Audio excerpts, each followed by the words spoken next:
fabulous co-chair, take the meeting over. We have, should I go ahead and skip to the one action item and get that out of the way and you guys can do the rest? The action item that we have before us today is the meeting minutes from our January 12th meeting. Has everyone had a chance to review those? Yes. Any additional comments or corrections? In that case, can I entertain a motion to approve the minutes from the January 12th meeting? And a second? Awesome. Okay. All in favor? Aye. Those opposed? All right. Meeting minutes pass. And is Sangeeta here? Yes. Ah, there's Sangeeta. Sorry, I didn't see you.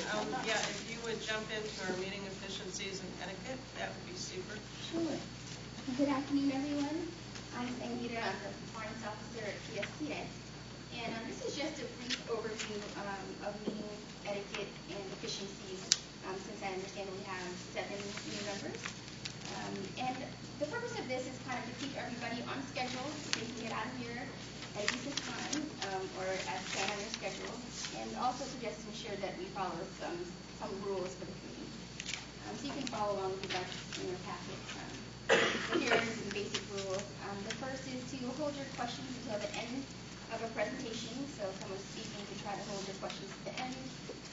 And at that point, the chair, or I guess if the co-chair is taking over, will invite you to ask any questions to the presenter. Before asking a question, you should raise your hand to indicate that you want to speak, and be recognized by the chair before you actually speak. You should direct constructive comments and questions only to the actual issue that was presented, so don't go off topic into other areas. No member can speak twice to the same issue until every committee member who wants to speak has had a turn. And again, that's just to keep us on schedule. The chair may at times have to limit the comment period just to keep us on track. This one's kind of obvious, but all of your remarks should be courteous and respectful. And you should not display any anger, rudeness, impatience, or personal attack. I don't think that's been a problem for track before, but it's possible, I guess. And then finally, all of your remarks should be directed at or to the public unless the chair is, should not be directed to the public unless the chair is asked to do that. And so hopefully we will have a great meeting and see how our co-chair does today and see if you can tell me. Thank you. Thank you, Sangeeta. Does anyone have any questions about the meeting efficiencies and etiquette? Okay, thank you. In that case, I'm turning it over to you, Ms. Gloria. Take it away. And thank you. There's no, you can ask, but I don't see anybody here from the public, so I didn't. All right, so I skipped that. Okay, we'll feel better. Thank you very Yeah, much. feel Thank better. you, everybody. Yeah. Go home and Lysol yourself if I breathe near you. Okay. The next item is the Williams Park Public Outreach. Bob Geisler. Well, Bob is not here today because Bob has been working very hard with a whole team of people at PSTA to make sure that we are very good about informing what's happening in downtown St. Petersburg. So I'm going to step in. I'm Cassandra Borchers. I'm the Chief Development Officer. And it's been a long time that we've been talking about getting out of Williams Park, and we did it! Yay! So on January 30th, we actually have some video. I'm not sure if we put it online or not, but on January 30th, we pulled the shelters out of Williams Park. If you haven't been down to Williams Park, you should see it because it is gorgeous. And we spent 2 weeks out in Williams Park talking to the riders to make sure that people knew about the changes going from our hub system to our grid system. We put up new bus stops around the city, and we have unbagged them as of February 14th. Happy Valentine's Day, St. Petersburg. We now have a bus grid. I was out yesterday talking to people, making sure they could get to where they needed to go, connect to their buses, get to the right stops. And overall, people were pretty amenable to all of the changes. Some people just wanted to be able to get to where they needed to go. A couple people we needed to have a little extra help, but overall, people were happy that we were out there. There's still Juan and we would have Juan be up here right now telling you what is happening, but Juan and a whole team of people are out in yellow vests around downtown. They'll be out today until about 6:30, and then again tomorrow starting at 6 a.m. And then hopefully everybody will be used to the new grid enough. We will continue to have the customer service booth open at Williams Park. We will be relocating that later, and so this group will hear about that as we move forward. But as for right now, that will stay in the park. And so far, so good. We are going to make a few tweaks, relatively few, and we'll start to monitor how things are going, add some benches and some other amenities where we can, and go from there. So I just wanted to give you a brief update of what was happening. I really do want to thank our staff. Mike and his team from Safety and Security were out there, weeks ahead of time, making sure that all the routes and the stops were safe. Chris and the planning team were out even helping facilities zip tie new signs to poles. So everybody has been a big help. The public engagement team, of course, has been absolutely amazing. And I would say that everyone from administration spent some time out in downtown safety over the last couple of weeks. Does anybody have any questions, or if you're a downtown rider, do you have any comments about what's been happening? And also I'll turn it over to the chair. I'm sorry, were there questions? I was downtown on the 5th at noon. There was nobody there from PSTA. Eventually, I rode all around the park. There was nobody wearing little color or anything else. Finally, the supervisor drove up, was parked his vehicle in the street, was handing out brochures. Wasn't anything that identified him as a member of PSTA, except something here. You wouldn't know who he was from John Q. Public. As I said, I drove all around the park looking for where all these people from PSTA. This was on the 5th of February? It was on the 5th of February. We were out there at various times. And as I said, this was approximately at noon. So we staggered our times to coincide with the heaviest ridership times. We had more people out there very early in the morning and during the I saw as many street people down there, and they were building up for the thing, but I saw as many street people down there sitting on the curb. Thank you for your comment, Vivian. I'm sure Cassandra can pass it on to the appropriate. You asked for a comment. No, I know, and she heard them, and I think that's right. I made a comment about what I observed. Okay, thank you. Any other comments or questions? Thank you. Next slide. You have a question? Oh, I'm sorry. I'm new, and do they have online grid system downtown? So you can Yes, the new service map, Okay. the system map is up online. All of the new schedules are online as well. That's all. Thank you. Okay, the next subject is customer satisfaction survey, and that's James Bradford. James Bradford is also not here. Everyone's so not here. Yeah. So, I know, I'm sorry. So I'm Brad Miller, I'm the CEO of PSTA. Thank you all for coming. I'm going to be tag teaming this presentation with Ms. Tamika White, who led some of this effort, and I'll let her introduce herself and what she does because it has something to do with what we're going to say. Good afternoon, everybody. It's really my pleasure to be here with you this afternoon. James Bradford is my boss, so I'm here in his absence. And I thank you, Mr. Miller, for joining me with this presentation. I am Tamika White, as he stated. I am the Workforce Engagement Program Manager here at PSTA, which is a part of PSTA's training department. Annually, we conduct a 4-hour refresher training class for our frontline employees. We usually base the content of these courses based on whatever the needs are of our workforce at the time. So for example, maybe during the year we had a record number of rear-end collisions and we want to fix that. Or maybe there have been changes to certain ADA laws and we want to make sure our workforce is informed and prepared to implement those changes or any other PSTA changes to policy or procedure. This year, we decided to focus solely on customer relations. And we had a unique opportunity to partner with an organization called TransPro Consulting. They're actually a nationwide company, and they're based locally here in Tampa, Florida. One of the reasons we decided to outsource the class this year is that we wanted a real objective look at our customer service and our service as a whole. Also, by partnering with this consulting firm, we were able to get data on where PSTA ranked when compared to other transit properties across the nation. The training was totally customized for PSTA. TransPro came in ahead of time and conducted focus groups with our management, our transportation supervisors, customer service reps, bus operators, as well as some of our customers. So that was really great. And it was also based on our internal customer service initiative that we have here at PSTA, which is called the AWESOME program. And AWESOME stands for Amazing, Wonderful Employees Serving Our Most Vital Assets with Excellence. And our most vital assets are, of course, you, our customers, as well as our coworkers, our internal customers.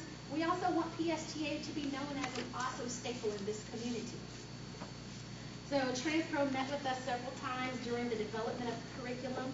They familiarized themselves with our system and really got into the nitty-gritty of what our strengths and weaknesses are, as well as what pertinent topics needed to be included in the training.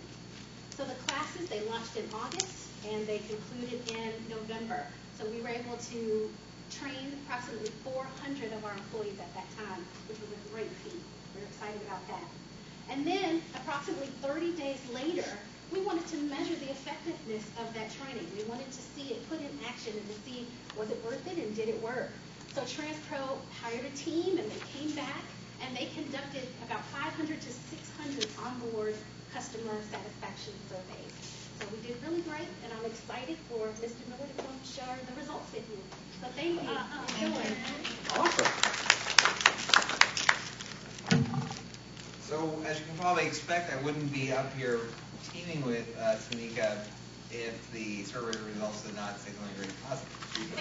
So, I stole this good part of the presentation from her. But she and her staff, as you said, did a great job over the last 6 months training each one of our drivers and customer service folks on tools that they are using, and these results are showing that is paying off with our customers. So this survey,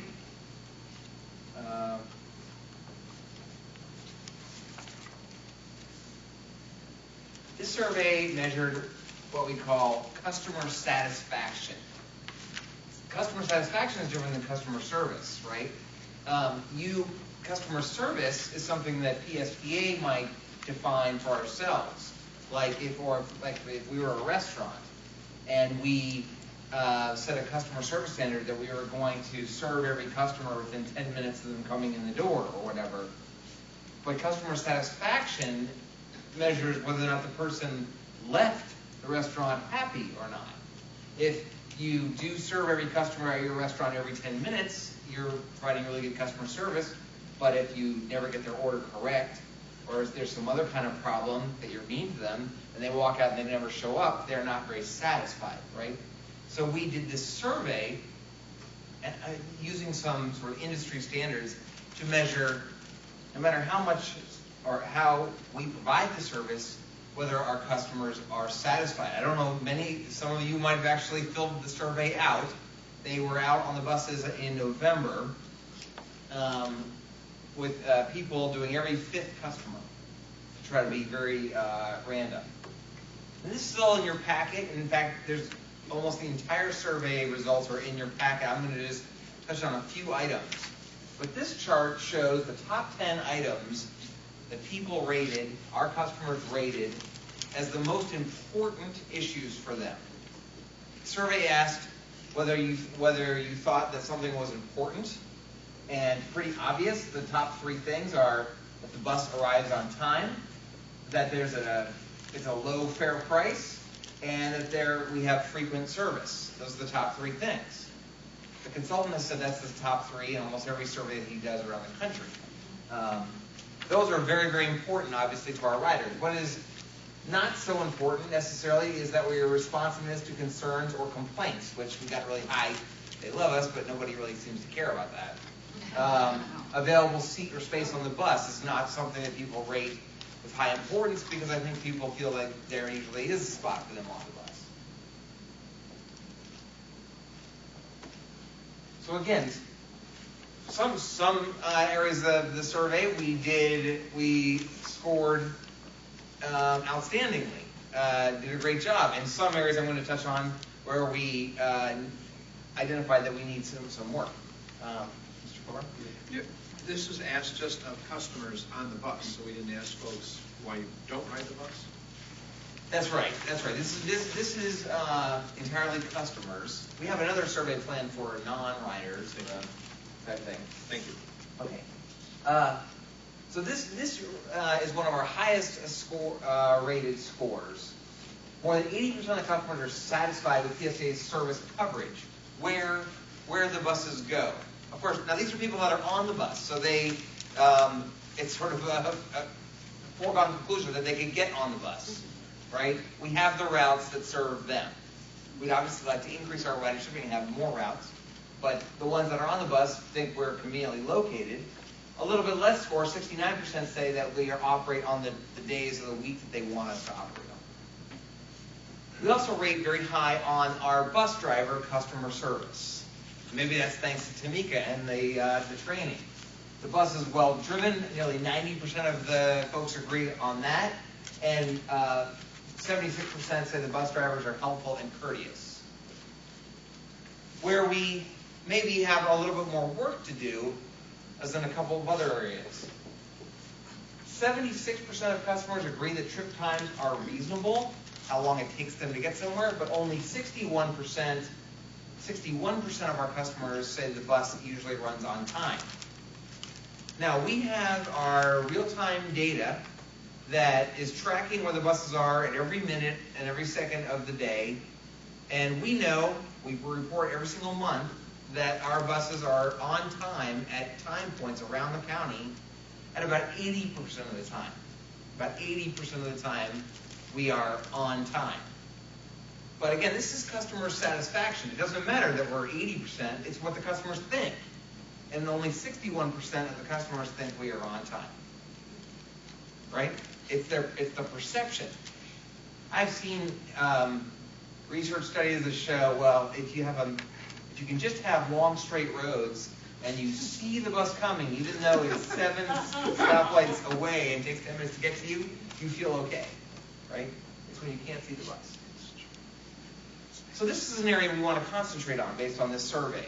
And we're going to do a few things to communicate and work on this on-time performance perception issue. Again, our on-time performance, and I know this from our benchmarking of other transit systems, is about average, is about 80%, which is about what almost most of the transit systems are around the country. But the perception is a little bit low from our customers. So to look at our specific routes where we rated especially low and come up with action plans to try to improve our on-time performance.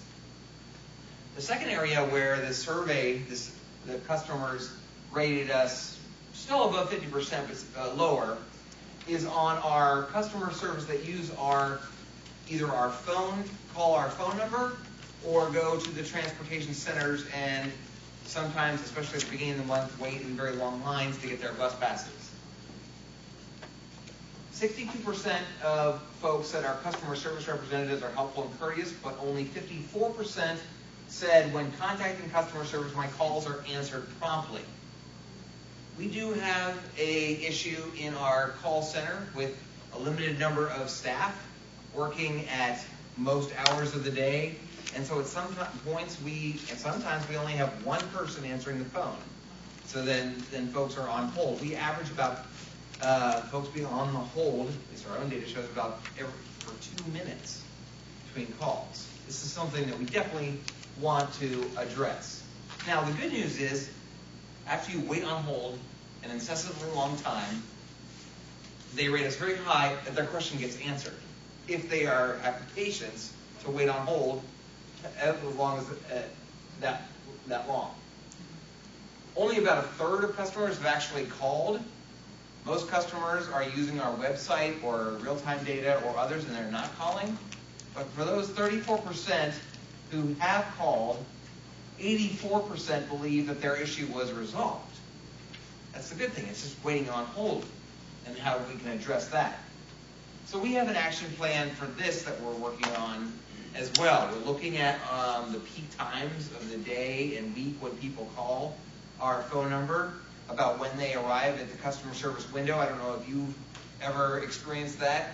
At the beginning of every single month, there's a very long line that shows up at Pinellas Park, in Clearwater, in downtown St. Pete, with people getting their transportation disadvantage pass, and the line can get very, very long, and that creates a queue. On the phone, same thing, people calling about their bus passes, that creates times, at certain times of the month. So those are sort of the action steps that we're working on. What the ultimate result of this survey window was something very, very positive. The Harvard Business School Business Review came up with this thing called a Net Promoter Score. I don't know if any of you have ever heard of that. But a Net Promoter Score is something that is used worldwide to evaluate customer satisfaction of your company or your service. And it's relatively simple. They asked all the customers this question: how likely are you to recommend PSTA services to a friend or family? And then on a scale of 1 to 10. People that said 9 or 10, they obviously love us, right? These are riders. If they gave us a 9 or 10, they're called promoters. People that answered 0 to 6 are detractors. If they said, scale of 1 to 10, if they would recommend us to a friend or family, and they said 6, 5, that's a detractor. People who answer 7 and 8, they don't count at all. And then the definition of your Net Promoter Score is promoters minus detractors. The number of people that said 9 or 10 minus the number of people that said 0 through 6. And that gets you your Net Promoter Score. Apple has a Net Promoter Score of 70%. There's 70% more people that give Apple a 9 or a 10 than a 0 through 6. It's pretty awesome. Most public services or services are much, much lower than that. Your internet service providers, 5%. Your telephone companies, 5%. Low. Car rental agencies, 18%. Airlines, 23%. Any idea what international Net Promoter Score average for public transit bus companies is? I bet it's high. It's very low. Really? It's very low. Like airlines. It's 12. Wow. It's 12. We're down here with a car rental agency. That's the nationwide average. However, PSTA did substantially better than that. Our average NPS score is 32%. 32% of folks rate us as someone they would recommend to a friend more than would not. This is almost 3 times what the industry average is for public transit. It's very, very good. It's very, very good. I was very, very proud. I mean, it really is due to our employees, like Tamika, and the training that we provide. But as you who are our riders know, our customers very much appreciate and need the service, and they want us to do a good job and be on time, and they very much value our services. So overall, the overall scores were very, very positive. Something close to 80% of respondents were either very satisfied or satisfied with the services. Most either said that we have improved our service or stayed the same, with a very, very low percentage of folks saying PSTA has gotten worse. About 42% of riders have said they have ridden another transit system somewhere else in the world, and they compare us favorably to other transit systems to the extent that they know they've ridden others. 43% better or the same. So that was a very positive result, and I'm glad to share it with you, the riders. Maybe you totally disagree with that, I don't know, but this is what your fellow riders have said. Any questions on that? I lived in the area for 10 years and went to Broward County and just came back. Now, how long have you had the real time working in the county, the real time? We've had it now for almost 4 years. Okay, so having said that, 3 years. I've noticed 3 years. that sometimes when buses are late, it's at the same time they're late. It's a constant time. You know what I mean? Oh, every single day? Let's say, yes, there's some, I've noticed some buses are, let's say, I'm not going to say which one because I haven't been here for a while. And it happens in other counties, not just here. Certain buses are consistently, they are 10 minutes late, no matter what. And I was thinking, now that you have the real time, do they look at that? Do they look at, if you see that buses are late, do they look at if there's a consistency to it and how maybe it can be worked with? I don't have any idea what it takes to print thousands of new schedules and go through all those changes. Right. But I was thinking, if a bus, and I feel bad for the drivers, if a bus is consistent 10 minutes late, that's telling me as a rider, that seems to be the time that the bus can do. And ultimately, would they use those numbers to maybe improve the times that the bus run? Exactly, you're exactly it's on to the exact purpose for basically our scheduling and planning department. Okay. And that's what they do all the time. Okay. Is look at those routes, look at this real-time data. Now that we get so much more information than we did before, because we get all the information for the entire day and month. We change the schedules 3 times a year. That's sort of an agreement we have with our labor union, that is our bus operators, that we will change the schedules. And it makes it convenient and organized for us to print the schedules only 3 times a year when we change the schedules. And so in between schedule changes, that's what our staff is doing, is monitoring and finding those times when when a bus is consistently late. Maybe you have to look into whether it's maybe a construction project on the road that's maybe right now making it consistently late, but it's going to get better, or maybe it's just traffic congestion on that roadway, or ridership has really increased and slowing the bus down. We still have a system where we have our buses transferring from at Tyrone Square Mall and Pinellas Park and Clearwater, and the routes are tried to be timed so that they meet each other. And if a bus is 10 minutes late every single day, that doesn't help our customers. We know that. That's what this idea of looking route by route at the ones the ones where folks are concerned about it being late and that we know are being late, and seeing what we can do about them. That's a great comment. Excuse me, is this the room where you complain about buses? No, that's next door. Well, I'm just saying, I'd have been here a half an hour ago, but the 59 that I was waiting for didn't show up at all. Sorry, at all. And so, that's all I'm going to say. That's my complaint. That's not a good thing. We will find out, make sure. Are there any questions for Brad about the survey? Brad, I wanted to ask you something. When you were talking, I realized you can adjust the time points. You understand what I'm saying? But the length of the route and the time period for that route, if that route runs, say, from beginning to end, all you can do is adjust the time points within, if you're talking about why it runs late. Now, if it runs late at a specific bus stop all the time, I understand what you're saying, but you're not going to make them any longer or shorter. You're still going to have that X number of miles from beginning to end is still going to be the same. So what you're going to be is possibly adjusting the time points to stop buses from being late. Yeah, well, there's a number of different tools that we have, just depending on the situation. I think what you're describing is correct. Sometimes the route beginning and end point's not gonna change, and the total time might not change, but at some points, the bus is maybe on time or running a little bit early at a time point, and it sits there, you don't want that. And so you can take time, you can make one time point early, and that gives more time to the next time point in line. That doesn't happen that often, but that does happen. The other issue which we have to deal with sometimes is a road has gotten more busy or whatever, and we need more service.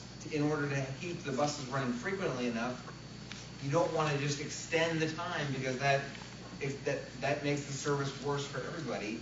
But by adding a bus, to the extent we have buses and funding to pay the another bus driver, then we can keep the bus on a regular schedule.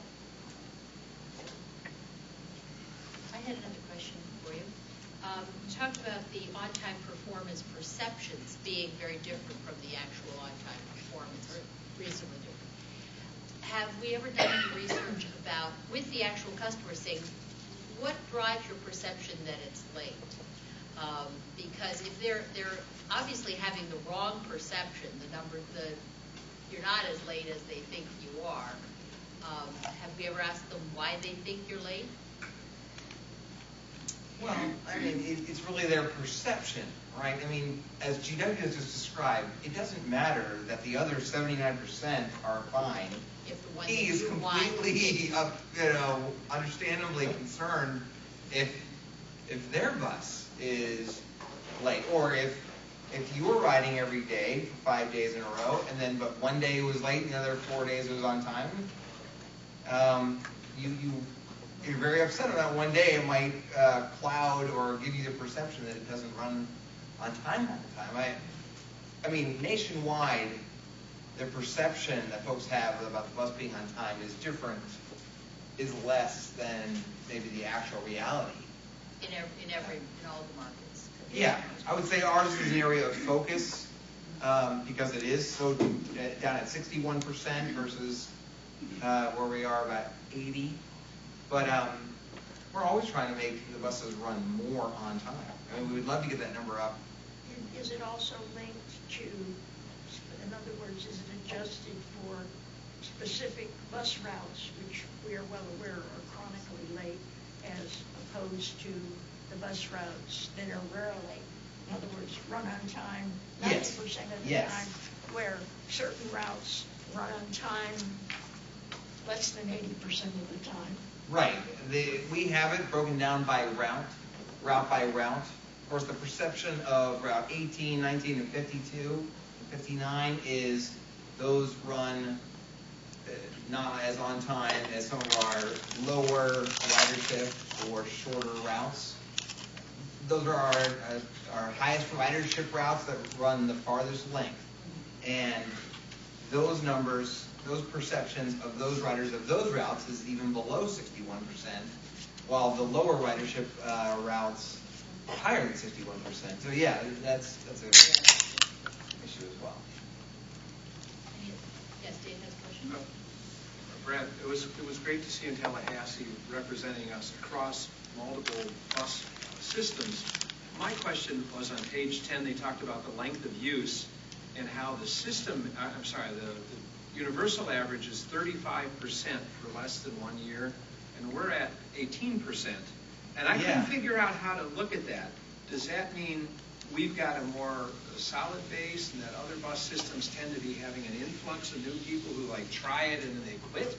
Or does it mean that other transit is catching on and we're not catching on? The fire hasn't caught on here yet? Or did ours catch on last year and now we're coasting? Do you know what I'm trying to say? There's 2 or 3 different ways that difference could be interpreted. I couldn't figure it out. I saw that. The answer that I like to believe is one that Tamika said earlier today. We just have very loyal customers, right? More loyal than everybody else in America. They're newer customers in other systems. More transient, less loyal other places. Give it captive audience too. Maybe that's right too. Although the survey showed, I think on a slide before that we're about right along with the industry average as far as folks that percentage of folks that are captive with us versus not. Any other questions? Okay. Excuse me. GW.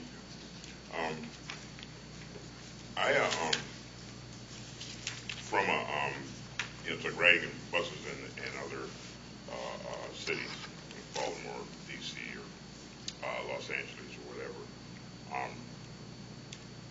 There seems to be buses that cross over. So, for example, the new route for the 59 is on 5th and First Avenue North. So I had to walk. It was more difficult for me now than previously. It was like Williams Park, I catch the 4 and walk across the park. Now I have to walk 3 blocks. It's like if I'm in a tight schedule and it's like the 4 comes at 52, for example, and I have to catch the 59 at 57. I'm not liable to make it because I have to walk 3 blocks. And so a crossover bus will tell you when it gets, it's like in proximity to your stop, get off here to get on the 59, it's like, and so that makes it more convenient. But if I have to walk 4 blocks or 5 blocks, I'm going to have a tendency maybe to miss that bus if the time stops aren't coordinated. Do you understand what I'm trying to say? I think I do, yes. Earlier in the meeting, we had an update on our changes in downtown St. Pete, and we are looking at the whole system, like you say. I'm not totally familiar with your term crossover bus, but I think you are describing like a connector, kind of exactly. I'm circulator in downtown St. Pete. Yeah. And we're looking to improve the circulators that we already have as well. We're also looking to add more bus stops to the grid so that your block, instead of being 3 blocks, can be shorter. To have more places where you can catch the 59 all the time. Thank you.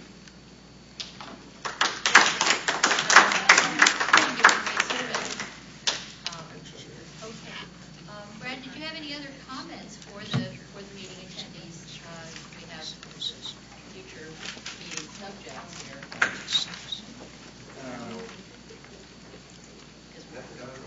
Yeah, basically that's it. And then now the just future meeting subjects. I'm not aware of what these are. I think we are on time. Yeah. So if you have no other comments, I guess then. I have a question. Did you copy the picture of today? We will. I want to edit my We will tweet it to you and also send it to you regularly. Oh, okay. Wow. Look at that. She invited them. That was great. Awesome. Right on cue. That's great. Thank you. I was in the living room. They didn't do anything about smoking on the survey, and I don't know where PSTA is on all that. I know what it looks like as a rider, being a non-smoker, sharing it with smokers. If anybody, and I talked to somebody on that day we were downtown, and I said, hey, it could take 10 years, it could take 15 years, but some cities have gone non-smoking bus stops. And whether it happens here or not, who knows, but we gotta start doing it. Well, it is our policy not to smoke. You're not supposed to smoke in the bus shelters. Right, and they do. They do. I know that. And you have to have a nerve to say, pouring rain, could you please go outside? Other cities have rules 25 yards or more. DC, San Diego, Raleigh, so it's happening slowly. We have a new program that this committee has worked on last year. A sort sort of code of conduct for the riders. We're marketing term is called the rules of the road that we're going to be starting to promote inside the buses and to the riders. And smoking is one of the items, one of the rules. No smoking. You know, how to enforce it on 700 bus shelters across the county is another question. But I think I'm hopeful that once we get these rules advertised, it'll empower you and other riders to say, hey, Thank you. look at this, you're not supposed to be smoking. Because I've been down there at Williams Park and I've seen quite a few people smoking, very close to me. And I don't really like it either. But you've already have it in the road, that's great. Yeah. Rules of the road. Wonderful. Thank you. Any other comments, questions? You guys don't know me, my name is Christian Smith. I'm with the group Canals Connect on Facebook and on Twitter. And I was going to ask a question about, like, since this is phase 2, because we're just after phase 2. Yes.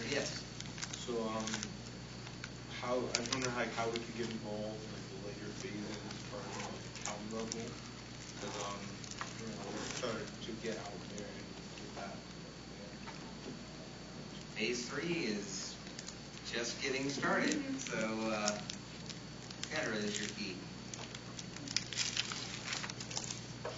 Well, I have a lot of Phase 3 is pretty much the rest of the county, so or October. I do a lot of like canvassing and surveying